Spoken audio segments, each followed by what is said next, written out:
ಕಡಿಮೆ ಸಿಬಿಲ್ ಸ್ಕೋರ್ ನಿಂದ ಸಾಲ ಕ್ರೆಡಿಟ್ ಕಾರ್ಡ್ ಅಪ್ಲಿಕೇಶನ್ ರಿಜೆಕ್ಟ್ ಆಗ್ತಾ ಇದೆಯಾ? ಇನ್ನು ಮುಂದೆ ಆಗಲ್ಲ. SBM Z ಕ್ರೆಡಿಟ್ ಕಾರ್ಡ್ ಬಳಸಿ ಈಸಿಯಾಗಿ ಕ್ರೆಡಿಟ್ ಸ್ಕೋರ್ ಅನ್ನ 750 ಗಿಂತ ಜಾಸ್ತಿ ಮಾಡ್ಕೋಬಹುದು. ಇದೊಂದು FD ಆಧಾರಿತ ಕಾರ್ಡ್. UPI ಬಳಸಿ ಕ್ರೆಡಿಟ್ ಕಾರ್ಡ್ ಬ್ಯಾಲೆನ್ಸ್ ಅನ್ನ ಖರ್ಚು ಮಾಡಬಹುದು. FD ಗೆ RBI ಗ್ಯಾರಂಟಿಯೊಂದಿಗೆ 7% ಇಂಟ್ರೆಸ್ಟ್ ಕೂಡ ಸಿಗುತ್ತೆ. 30 ದಿನದಲ್ಲೇ ಕ್ರೆಡಿಟ್ ಸ್ಕೋರ್ ನಲ್ಲಿ ಇಂಪ್ರೂವ್ಮೆಂಟ್ ಕೂಡ ನೋಡಬಹುದು. ಡಿಸ್ಕ್ರಿಪ್ಷನ್ ಹಾಗೂ ಪಿನ್ ಕಾಮೆಂಟ್ ನಲ್ಲಿರೋ ಲಿಂಕ್ ಮೂಲಕ Z ಆಪ್ ಡೌನ್ಲೋಡ್ ಮಾಡಿ. ಆಪರೇಷನ್ ಸಿಂಧೂರ್ ನಂತರ ದೊಡ್ಡ ಡೀಲ್. ಸೇನೆಗೆ 67,000 ಕೋಟಿ ಸುರಿದ ಮೋದಿ. ಭಾರತಕ್ಕೆ ಬ್ರಹ್ಮೋಸ್ ಹೊಳೆ. ನಮಸ್ಕಾರ ಸ್ನೇಹಿತರೆ. ಆಪರೇಷನ್ ಸಿಂಧೂರ್ ಇನ್ನು ನಿಂತಿಲ್ಲ, ಅದಿನ್ನು ಚಾಲ್ತಿಯಲ್ಲಿದೆ ಅಂತ ಭಾರತ ಪದೇ ಪದೇ ಹೇಳ್ತಿರೋ ಹೊತ್ತಲ್ಲೇ ಕೇಂದ್ರ ಸರ್ಕಾರ ಮಹತ್ವದ ಹೆಜ್ಜೆ ಇಟ್ಟಿದೆ. ಭಾರತದ ಸೇನಾಪಡೆಗಳಿಗೆ ಬೇಕಾದ ಇಂಪಾರ್ಟೆಂಟ್ ಆಯುಧಗಳನ್ನ ತಗೊಳ್ಳೋಕೆ ಒಂದೇ ಸಲ $8 ಬಿಲಿಯನ್ ಹಣವನ್ನ ಸುರಿದಿದೆ. ಅಂದ್ರೆ ಪಾಕಿಸ್ತಾನ ತನ್ನ ಇಡೀ ಸೇನೆಗೆ ವರ್ಷ ಪೂರ್ತಿ ಖರ್ಚು ಮಾಡೋ ದುಡ್ಡನ್ನ ಭಾರತ ಒಂದೇ ಸಲ ಈ ಸ್ಪೆಷಲ್ ಅನೌನ್ಸ್ಮೆಂಟ್ ನಲ್ಲಿ ಕೊಡ್ತಾ ಇದೆ ಸೇನೆಗೆ. ಇದಕ್ಕೆ ಸಂಬಂಧಪಟ್ಟಂತೆ ಡಿಫೆನ್ಸ್ ಮಿನಿಸ್ಟ್ರಿ ಕ್ಲಿಯರೆನ್ಸ್ ಕೂಡ ಕೊಟ್ಟಿದೆ. ಸೇನೆಯ ಆಪರೇಷನಲ್ ಕೆಪಾಸಿಟಿ ಹೆಚ್ಚು ಮಾಡೋಕೆ ಈ ನಿರ್ಧಾರ.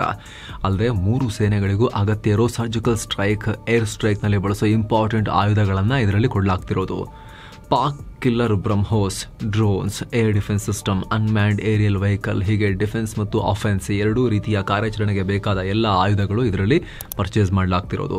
ಪಾಕಿಸ್ತಾನದಲ್ಲಿ ಉಗ್ರರ ಕ್ಯಾಂಪ್ಗಳು ಮತ್ತೆ ತಲೆ ಎತ್ತಿ 2ನೇ ಆಪರೇಷನ್ ಸಿಂಧೂರ್ ಆಗಬಹುದು ಅಂತ ಚರ್ಚೆಯಾಗ್ತಿರೋ ಹೊತ್ತಲ್ಲೇ ಪಾಕ್ ಸೇನೆಯಿಂದಲೂ ಪೂರ್ವದಿಂದ ದಾಳಿ ಮಾಡ್ತೀವಿ ಅನ್ನೋ ಬೆದರಿಕೆ ನಡುವೆನೇ ಈ ಹೆಜ್ಜೆ ಇಡ್ತಿರೋದು ಸಾಕಷ್ಟು ಮಹತ್ವ ಪಡ್ಕೊಳ್ತಿದೆ.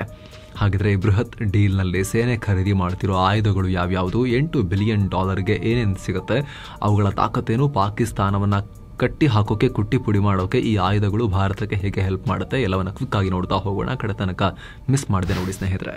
67,000 ಕೋಟಿ ಡೀಲ್ ಓಕೆ ಇಂದ ಡಿಫೆನ್ಸ್ ಮಿನಿಸ್ಟ್ರಿ.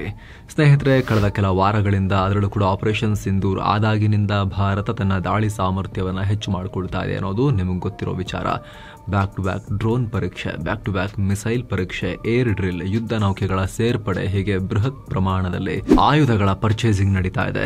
3 ಸೇನೆಗಳು ಸ್ಪರ್ಧೆಗೆ ಬಿದ್ದು ಹೊಸ ಹೊಸ ಆಯುಧಗಳನ್ನ ಸೇರಿಸ್ಕೊಳ್ತಿದ್ದಾರೆ, ಬಲವರ್ಧನೆ ಮಾಡ್ಕೊಳ್ತಿದ್ದಾರೆ. ಈಗ ಇದೆಲ್ಲದರ ಕಿರೀಟಪ್ರಾಯದಂತೆ ದೊಡ್ಡ ಪ್ರಮಾಣದ ಆಯುಧಗಳ ಖರೀದಿಗೆ ಓಕೆ ಮಾಡಲಾಗಿದೆ. ಇದಕ್ಕೆ ಸಂಬಂಧಪಟ್ಟಂತೆ ಈಗ ರಕ್ಷಣಾ ಇಲಾಖೆಯ defence acquisition council acceptance of necessity AONಗೆ ಕ್ಲಿಯರೆನ್ಸ್ ಸಿಕ್ಕಿಯಾಗಿದೆ. 67,000 ಕೋಟಿ ರೂಪಾಯಿಯಷ್ಟು ಹಣವನ್ನು ಸೇನೆಗೆ ಬಳಸೋಕೆ ಅನುಮತಿ ಕೊಟ್ಟಾಗಿದೆ. ನೋಟ್ ಮಾಡಬೇಕಾಗಿರೋ ವಿಚಾರ ಏನು ಅಂದರೆ, ಈಗ ಖರೀದಿ ಮಾಡ್ತಿರೋ ಬಹುತೇಕ ಆಯುಧಗಳು ನಮ್ಮ ಇಂಟರ್ನಲ್ ಸೆಕ್ಯೂರಿಟಿಗಲ್ಲ. ಅಂದರೆ ಉಗ್ರ ವಿರುದ್ಧ ಕಾರ್ಯಾಚರಣೆ ಮಾಡೋಕ್ಕೋ, ಗಸ್ತು ತಿರುಗೋಕೋ, ನಾರ್ಮಲ್ ದಿನಗಳಲ್ಲಿ ಯೂಸ್ ಮಾಡೋಕೋ ಅಲ್ಲ. ಬದಲಿಗೆ ಶತ್ರುಗಳೊಂದಿಗಿನ ಕದನಕ್ಕೆ, ಪಾಕ್ ಅಥವಾ ಚೀನಾ ಅಥವಾ ಯಾವುದೇ ಬಾಹ್ಯ ಶತ್ರುವಿನ ವಿರುದ್ಧ ಫೈಟ್ ನಡೆದಾಗ ಬೇಕಾಗುವ ಕ್ರೂಷಿಯಲ್ ಆಯುಧಗಳನ್ನು ಈಗ ಖರೀದಿ ಮಾಡ್ತಿರೋದು. ಏನೇನು ಅಂತ ಒಂದೊಂದಾಗಿ ಎಕ್ಸ್ಪ್ಲೇನ್ ಮಾಡ್ತೀವಿ ನೋಡಿ. 110 ಬ್ರಹ್ಮೋಸ್, 87 ಮಿನಿ ಜೆಟ್. ಮೊದಲಿಗೆ ಭಾರತ ದೊಡ್ಡ ಪ್ರಮಾಣದಲ್ಲಿ ಬ್ರಹ್ಮೋಸ್ ಖರೀದಿಗೆ ಮುಂದಾಗಿದೆ. ಮಾಹಿತಿ ಪ್ರಕಾರ 110ಕ್ಕೂ ಅಧಿಕ ಬ್ರಹ್ಮೋಸ್ ಮಿಸೈಲ್ಗಳನ್ನು ಈ ಸಲ ಖರೀದಿ ಮಾಡಲಾಗ್ತಿದೆ. ಎಲ್ಲ ಬ್ರಹ್ಮೋಸ್ಗಳನ್ನು ಏರ್ ಫೋರ್ಸ್ಗೆ ಕೊಡಲಾಗ್ತಿದೆ. ಅಂದರೆ ಏರ್ ಲಾಂಚ್ಡ್ ಬ್ರಹ್ಮೋಸ್ಗಳು. ನಿಮಗೆ ಗೊತ್ತಿರಬಹುದು ಸ್ನೇಹಿತರೆ, ಇಡೀ ಆಪರೇಷನ್ ಸಿಂಧೂರ್ ಟೈಮ್ನಲ್ಲಿ ಪಾಕಿಸ್ತಾನದ ಮೇಲೆ ಹಾಕಿದ್ದು ಜಸ್ಟ್ 15ರಿಂದ 17 ಬ್ರಹ್ಮೋಸ್ ಮಾತ್ರ. ಬೇರೆ ಬೇರೆ ಮಿಸೈಲ್ಗಳು ಸೇರಿಸಿದ್ರೂ ಆಕಾಶದಿಂದ ಜಸ್ಟ್ 50 ಆಯುಧಗಳನ್ನು ನಾವು ಬಳಸಿರಲಿಲ್ಲ.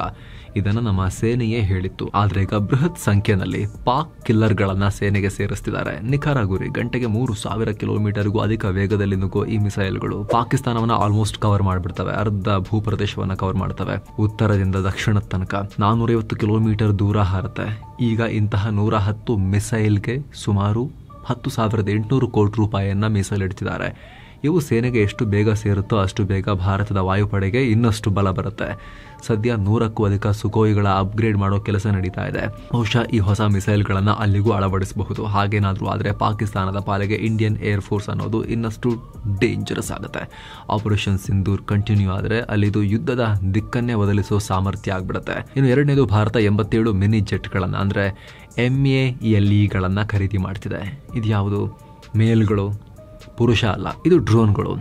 ಆದರೆ ಫೈಟರ್ ಜೆಟ್ ರೀತಿ ಕೆಲಸ ಮಾಡ್ತವೆ. ಇದನ್ನು medium altitude long endurance drones ಅಂತ ಕರೀತಾರೆ. ಇವು ಮಲ್ಟಿ ರೋಲ್ ಕೆಪಾಸಿಟಿ ಹೊಂದಿದ್ದು ದಾಳಿಯಿಂದ ಕಣ್ಗಾವಲಿನ ತನಕ ಕೆಲಸ ಮಾಡ್ತವೆ. ಈ ಥರದ ಡ್ರೋನ್ಗಳಿಗೆ ಭಾರತ 20,000 ಕೋಟಿ ರೂಪಾಯಿ ಹಾಕ್ತಿದೆ. ಅಂದರೆ ಒಂದು ಡ್ರೋನ್ಗೆ ಸರಾಸರಿ 240ರಿಂದ 250 ಕೋಟಿ ರೂಪಾಯಿ ಆಗುತ್ತೆ. 2 ಡ್ರೋನ್ ಖರೀದಿ ಮಾಡೋ ದುಡ್ಡಲ್ಲಿ ಒಂದು Su-57 ಫೈಟರ್ ಜೆಟ್ ತಗೋಬಹುದು ಸ್ನೇಹಿತರೆ. ಆದರೆ ಯುದ್ಧ ಭೂಮಿಯಲ್ಲಿ ಡ್ರೋನ್ಗಳೇ ಹೆಚ್ಚು ಗೇಮ್ ಚೇಂಜರ್ ಆಗ್ತಿರೋದ್ರಿಂದ ಸೇನೆ ಇದರ ಮೇಲೆ ದುಡ್ಡು ಸುರಿತಾ ಇದೆ. ಸದ್ಯ ಈ MEALE ಡ್ರೋನ್ಗಳು ಅಂತ ಬಂದಾಗ ನಮ್ಮಲ್ಲಿ ಇಸ್ರೇಲಿ ನಿರ್ಮಿತ ಹೆರಾನ್ ಡ್ರೋನ್ ಇದೆ. ಇದು ನಿರಂತರವಾಗಿ 45 ಗಂಟೆ ಹಾರಾಡಿ ಆಮೇಲೆ ದಾಳಿ ಮಾಡೋ ಸಾಮರ್ಥ್ಯ ಹೊಂದಿದೆ. ಹಾಗೆ ಅಮೆರಿಕ ನಿರ್ಮಿತ MQ-9 ಡ್ರೋನ್ಗಳಿದೆ.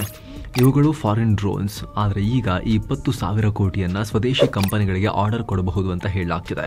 ಡ್ರೋನ್ ಟೆಕ್ನಾಲಜಿ ಕ್ರೂಷಿಯಲ್ ಆಗ್ತಿರೋದ್ರಿಂದ ಈ ವಿಚಾರದಲ್ಲಿ ಆತ್ಮನಿರ್ಭರ ಆಗೋದು, ಆತ್ಮ ಸ್ವಾವಲಂಬನೆಯನ್ನು ಸಾಧಿಸುವುದು ಅನಿವಾರ್ಯ ಪ್ರೊಡಕ್ಷನ್ನಲ್ಲಿ. ಹೀಗಾಗಿ ಸ್ಥಳೀಯ ಸಂಸ್ಥೆಗಳಿಗೆ ಮೊದಲ ಪ್ರಯಾರಿಟಿ ಕೊಡಬಹುದು. ಫಾರಿನ್ ಕಂಪನಿಗಳೊಂದಿಗೆ ಪಾರ್ಟ್ನರ್ಶಿಪ್ನಲ್ಲಿ ನಮ್ಮ HAL, Adani defence, new space research ಸಂಸ್ಥೆಗಳು ಇದನ್ನು ನಿರ್ಮಾಣ ಮಾಡಬಹುದು ಅನ್ನೋ ಲೆಕ್ಕಾಚಾರ ಇದೆ.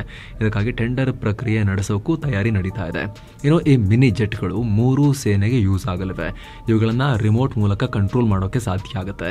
Air to ground missile, laser guided ಸ್ಫೋಟಕಗಳು, ಇನ್ನಿತರ ಮ್ಯುನಿಷನ್ಸ್ ಅನ್ನ ಇದರಲ್ಲಿ ಅಳವಡಿಸಲಾಗುತ್ತೆ. ಇವು ಸರ್ವೆಲೆನ್ಸ್, ರೆಕನೆಸೆನ್ಸ್, ಇಂಟೆಲಿಜೆನ್ಸ್ ಗ್ಯಾದರಿಂಗ್ ಹಾಗೂ ಅಟ್ಯಾಕಿಂಗ್ ಕೇಪಬಿಲಿಟಿಯನ್ನು ಕೂಡ ಹೊಂದಿವೆ. ಅಂದರೆ ಕಣ್ಗಾವಲು ಮಾಡ್ತವೆ, ಗೂಢಚರ್ಯ ಮಾಡ್ತವೆ, ಸ್ಥಳ ಪರಿಶೀಲನೆ ಮಾಡ್ತವೆ, ಹಾಗೆ ದಾಳಿ ಕೂಡ ಮಾಡ್ತವೆ.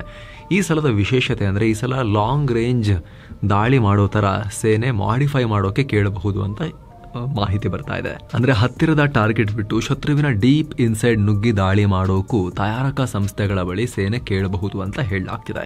ಏನು ಇದರ ಜೊತೆಗೆ ಭಾರತದ ನೇವಿಗೆ ಪ್ರತ್ಯೇಕವಾಗಿ ಬ್ರಹ್ಮೋಸ್ ಖರೀದಿ ಮಾಡಲಾಗ್ತಿದೆ. ಇದರ ಸಂಖ್ಯೆ ಬಹಿರಂಗ ಮಾಡಿಲ್ಲ. ಆದರೆ 650 ಕೋಟಿ ವೆಚ್ಚದಲ್ಲಿ ಹೊಸ ಯುದ್ಧ ನೌಕೆಗಳಿಗೆ ಬ್ರಹ್ಮೋಸ್ ಫೈರ್ ಕಂಟ್ರೋಲ್ ಸಿಸ್ಟಮ್ ಮತ್ತು ವರ್ಟಿಕಲ್ ಲಾಂಚರ್ಸ್ ಅನ್ನು ಅಳವಡಿಸೋ ಪ್ಲಾನ್ ಇದೆ. ನಿಮಗೆ ಗೊತ್ತಿರಲಿ ಸ್ನೇಹಿತರೆ, ನಮ್ಮ ನೇವಿ ಕೂಡ ಇತ್ತೀಚೆಗೆ ಅತಿ ಹೆಚ್ಚು ಬ್ರಹ್ಮೋಸ್ ಅನ್ನು ಖರೀದಿ ಮಾಡ್ತಿದೆ. ಈಗ ಆಲ್ರೆಡಿ ಸುಮಾರು 20 ಫ್ರಂಟ್ ಲೈನ್ ಯುದ್ಧ ನೌಕೆಗಳಿಗೆ ಬ್ರಹ್ಮೋಸ್ ಅಳವಡಿಸಿಯಾಗಿದೆ. ಕಳೆದ ವರ್ಷ ಮಾರ್ಚ್ ತಿಂಗಳಲ್ಲಿ ಜಸ್ಟ್ ನೌಕಾಪಡೆಗೋಸ್ಕರ 220 ಬ್ರಹ್ಮೋಸ್ ಮಿಸೈಲ್ ಖರೀದಿ ಮಾಡಲಾಗಿತ್ತು. 19,500 ಕೋಟಿ ರೂಪಾಯಿ ಒಪ್ಪಂದಕ್ಕೆ ರಕ್ಷಣಾ ಇಲಾಖೆ ಸೈನ್ ಹಾಕಿತ್ತು. ಇತ್ತೀಚಿನ ಕೆಲ ವರ್ಷಗಳಲ್ಲಿ ಜಸ್ಟ್ ಬ್ರಹ್ಮೋಸ್ ಮೇಲೇನೆ ಭಾರತ 58,000 ಕೋಟಿ ರೂಪಾಯಿ ಖರ್ಚು ಮಾಡಿದೆ. ಸಾಂಪ್ರದಾಯಿಕ ದಾಳಿ ಮಾಡೋಕೆ ಭಾರತ ಅತಿ ಹೆಚ್ಚು ಈ ಮಿಸೈಲ್ಗಳನ್ನು ಯೂಸ್ ಮಾಡ್ತಿದ್ದು 3 ಸೇನೆಗಳಿಗೆ, ಅದರಲ್ಲೂ ಕೂಡ ವಿಶೇಷವಾಗಿ ವಾಯುಪಡೆ ಮತ್ತು ನೌಕಾಪಡೆಗೆ ಇದು ಪ್ರೈಮರಿ ಪ್ರೆಸಿಷನ್ ಸ್ಟ್ರೈಕ್ ಶಸ್ತ್ರ ಆಗಿ ಹೋಗಿದೆ. ಇನ್ನು ಭೂಸೇನೆಗೋಸ್ಕರ ವಿಶೇಷ ರೀತಿಯ ಇನ್ಫ್ಯಾಂಟ್ರಿ ಕಾಂಬ್ಯಾಟ್ ವೆಹಿಕಲ್ಗಳನ್ನು ಖರೀದಿ ಮಾಡ್ತಿದ್ದಾರೆ. ಇದರಲ್ಲಿ thermal imaging based night vision technology ಇದೆ.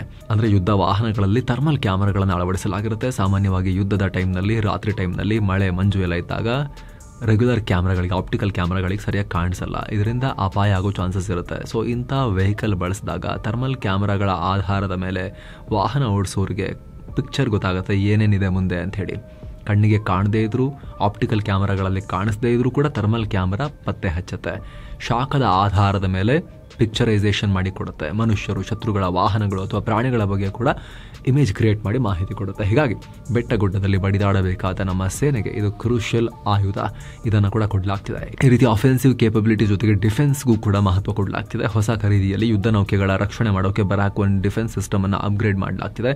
ಈ ಬರಾಕ್ 1 ಅನ್ನೋದು ಇಸ್ರೇಲಿ ನಿರ್ಮಿತ ಡಿಫೆನ್ಸ್ ಮಿಸೈಲ್ ಸಿಸ್ಟಮ್. ಯುದ್ಧ ನೌಕೆಗಳಲ್ಲಿ ಇದನ್ನು ಅಳವಡಿಸಿದ್ದಾರೆ. ಸೊ ಶತ್ರುಗಳು ಹೈಪರ್ಸಾನಿಕ್ ಮಿಸೈಲ್ ಮೂಲಕ ದಾಳಿ ಮಾಡೋ ಪ್ರಯತ್ನ ಮಾಡಿದ್ರೆ ಹಳೆ ಟೆಕ್ನಾಲಜಿ ಇಟ್ಕೊಂಡ್ರೆ ಆಗಲ್ಲ. ಹೀಗಾಗಿ ವೇಗ ಮತ್ತು ಶಕ್ತಿಯನ್ನ ಡಿಫೆನ್ಸ್ಗೂ ಕೂಡ ಕೊಡಬೇಕು, ನಾವು ರಕ್ಷಣೆಗೂ ಕೂಡ ಕೊಡಬೇಕು. ಹೊಡೆಯೋಕೆ ಮಾತ್ರ ಅಲ್ಲ, ಶತ್ರುಗಳ ಹೊಡೆತ ತಡ್ಕೊಳ್ಳೋಕ್ಕೂ ಕೂಡ ಆ ರೀತಿ ವ್ಯವಸ್ಥೆ ಮಾಡ್ಕೋಬೇಕು. ಈಗ ಅದನ್ನೇ ಹೊಸ ಡೀಲ್ನಲ್ಲೂ ಮಾಡಲಾಗ್ತಿದೆ. ಹಾಗೆ ಭೂಸೇನೆ ಯೂಸ್ ಮಾಡೋ ಇಸ್ರೇಲಿ ನಿರ್ಮಿತ spider anti aircraft missile system ಅನ್ನು ಕೂಡ ಇದರಲ್ಲಿ ಅಪ್ಗ್ರೇಡ್ ಮಾಡಲಾಗುತ್ತೆ. ಇದು 15 ಕಿಲೋಮೀಟರ್ ದೂರದಲ್ಲೇ ಶತ್ರು ವಿಮಾನಗಳನ್ನು ಹೊಡೆದು ಹಾಕುತ್ತೆ. ಹಾಗೆ ಚೀನಾ ಗಡಿಯಲ್ಲಿ ಕಾರ್ಯಾಚರಣೆ ಮಾಡ್ತಿರೋ ರೆಡಾರ್ಗಳನ್ನು ಕೂಡ ಅಪ್ಗ್ರೇಡ್ ಮಾಡಬೇಕು.